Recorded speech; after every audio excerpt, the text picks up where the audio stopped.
কনভেনশনের ডেলিগেট বৃন্দ, উপস্থিত সাংবাদিক বৃন্দ, যারা আমার এই বক্তব্য শুনছেন, সবাইকে আমি আমার ব্যক্তিগত পক্ষ থেকে জানাচ্ছি শুভেচ্ছা অনুরোধ।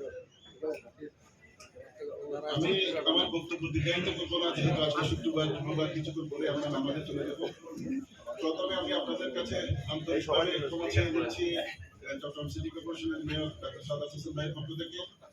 পুলিশও আমি এই কিছুক্ষণ আগে আমরা পলো গ্রাউন্ড মাঠে ছিলাম, ওখান থেকে ওনার এখানে আসার প্রোগ্রাম ছিল। হঠাৎ করে ক্যারিলো থেকে একটা ফোন এসেছে, আপনারা জানেন বিএনপির চেয়ারম্যান জনাব তারেক রহমান সাহেব আগামীকাল চিটংয়ে আসছেন, পরশুদিন ওনার জনসভা আছে। মহানগর বিএনপির একটা জরুরি সভাতে অংশগ্রহণ করার জন্য ওনাকে ইমিডিয়েটলি চলে যেতে হয়েছে, সেজন্য উনি আপনাদের সকলের কাছ থেকে ক্ষমা চেয়ে নিয়েছেন আমার মাধ্যমে। আপনারা আশা করি আপনারা মর্মাহত হবেন না, আপনারা সবাই ওনাকে ক্ষমাসুন্দর দৃষ্টিতে দেখবেন। আর অ্যাপেক্স সম্পর্কে আসলে বলতে গেলে আমি আমার আঙ্কেল এখানে অনুপ সাহেব আছেন, ওনার দাওয়াতে এখানে এসেছি। উনি আমার এলাকারই লোক, আমার একটি গ্রামে। আমি সত্যি এখানে এসে অভিভূত হয়েছি।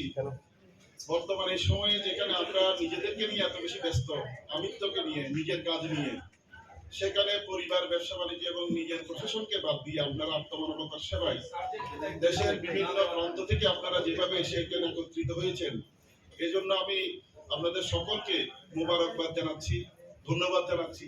কারণ এই একটা নিঃস্বার্থমূলক কাজ একমাত্র বান্দার জন্য আল্লাহ করে থাকেন। সেই কাজের আপনাদেরকে যে ভাগিদার হওয়ার সুযোগ আল্লাহ করে দিয়েছেন, আপনাদের সকলের সৃষ্টিকর্তা করে দিয়েছেন, সেজন্য আমাদের সকলের উচিত ওনার কাছে কৃতজ্ঞতা প্রকাশ করা। বিশেষ করে আপনাদের অ্যাপেক্সের ইতিহাস আপনারা সবাই জানেন, তারপরে আমি একটু বলি। আপনার 1931 সালে 1930 সালেই আপনার অস্ট্রেলিয়াতে 3 বন্ধু মিলে আপনার 1930 সালে ওয়েন লায়ার্ড এবং স্যার বুচান এবং মিস্টার প্রাউড, এই 3 জন মিলে ওনারা জিলং ইয়াং বিজনেস ক্লাব বলে একটা প্রতিষ্ঠান সংগঠন ওনারা চালু করেন। পরবর্তী 1931 সালে সেটা অ্যাপেক্স ক্লাব হিসেবে আত্মপ্রকাশ করে। তৎপরবর্তীতে আপনার অস্ট্রেলিয়ার বাইরে আপনার সিঙ্গাপুরে 1956 সালে এবং বাংলাদেশে 1961 সালে আপনাদেরই একজন অ্যাপেক্সিয়ান জনাব সুলেমান খানের তত্ত্বাবধানে অ্যাপেক্স ক্লাব অফ ঢাকা প্রতিষ্ঠিত হয়। অ্যাপেক্স ক্লাব অফ করাচি প্যাট্রোনাইজের পৃষ্ঠপোষকতায়। তৎপরবর্তীতে আজকে পর্যন্ত এই অ্যাপেক্স ক্লাব বাংলাদেশের প্রত্যন্ত জেলায় যেভাবে বহিরূহ আকার ধারণ করেছে এবং করোনাকালীন সময়ে আপনাদের সমাজের প্রতি যে দায়বদ্ধতা এবং অবদান, আপনাদের কাজ বিভিন্ন দুর্যোগ পরবর্তী সময়ে যে কোনো আপনার জাতীয় ক্রাইসিসে আপনাদের যে অবদান, সেটা অবশ্যই করে যাওয়ার যোগ্য। বিশেষ করে অ্যাপেক্সের যে 3টা মোটো নিয়ে আপনারা কাজ করছেন, সার্ভিস, সিটিজেনশিপ অ্যান্ড ফেলোশিপ। আমি এই 3টার ব্যাপারে একটা লাইন বলে আমি আমার বক্তব্যকে দীর্ঘায়িত করবো, আজকে শেষ করবো ইনশাআল্লাহ। ভবিষ্যতে কোনোদিন দেখা হলে আমরা এগুলো নিয়ে ডিটেলস আমি আপনাদের থেকে শুনবো এবং আমি আমার বক্তব্যগুলো বলবো। কিন্তু এই 3টা বিষয় নিয়ে আমি 3টা লাইন বলে আজকে আমার বক্তব্যকে আমি এখানে শেষ করতে চাই। সার্ভিস মানে আপনারা সবাই আমরা অবগত আছি, সার্ভিস মানে সেবা। এখানে আমরা যারা ব্যবসায়ী আছি, আমরা যারা প্রফেশনাল লোকজন আছি, যারা আমরা ডাক্তারি করি, ইঞ্জিনিয়ার বা আমাদের যারা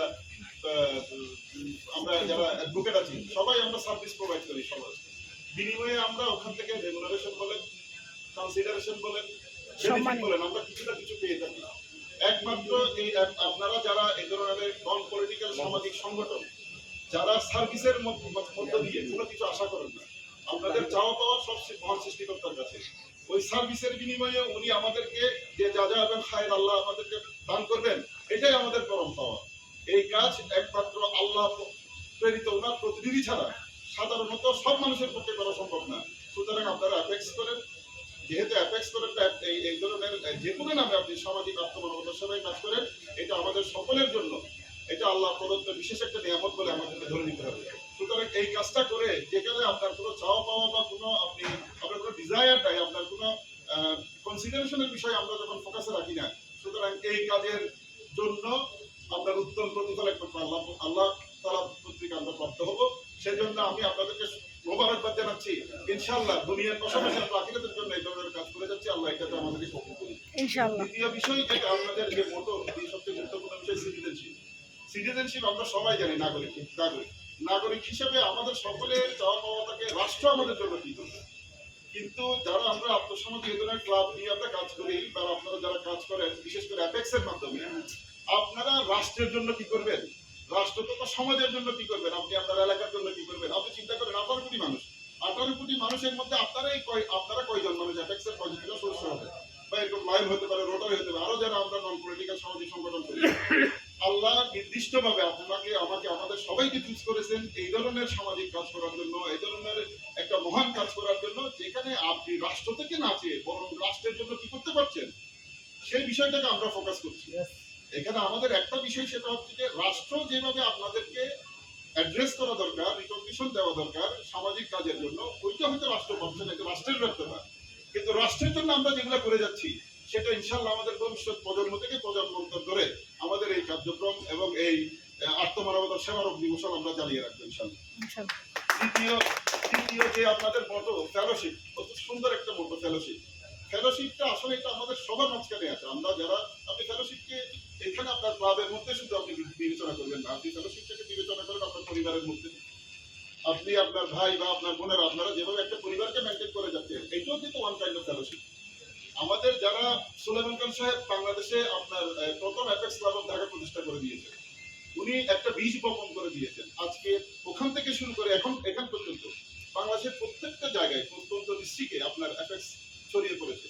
ইনশাল্লাহ আমাদেরও যদি ওরকম সবার যদি আপনাদের আন্দোলনের লক্ষ্য বা উদ্দেশ্য এবং ন্যাক নিয়ত আমাদের থেকে থাকে, ইনশাল্লাহ আপনারা এখন ডিস্ট্রিক্ট ক্লাব করছেন, সেই দিন বেশি দূরে না যেদিন আপনার ওয়ার্ড পর্যায়ে এই অ্যাপেক্স ক্লাব পৌঁছে যাবে ইনশাল্লাহ। এবং এই কাজের মধ্য দিয়ে আমরা আজকে জেলা পর্যায়ে যে সেবাটা দিচ্ছি, দেখবেন বাংলাদেশের আপনার 68,000 গ্রামে গ্রামে আপনারা এই সেবা পৌঁছে দিতে পারবেন, জনগণের দূর করে পৌঁছে যেতে পারবেন। এই জিনিসটা পৌঁছে যাওয়া খুবই সহজ, কারণ এই জিনিসের মাধ্যমে আপনি এই সেবার মাধ্যমে আপনি বিনিময়ে কিছু চাচ্ছেন না। আমরা যারা রাজনীতি করি বা বিভিন্ন সেবাতে আছি, আমরা কোনো কাজ করলে এইটা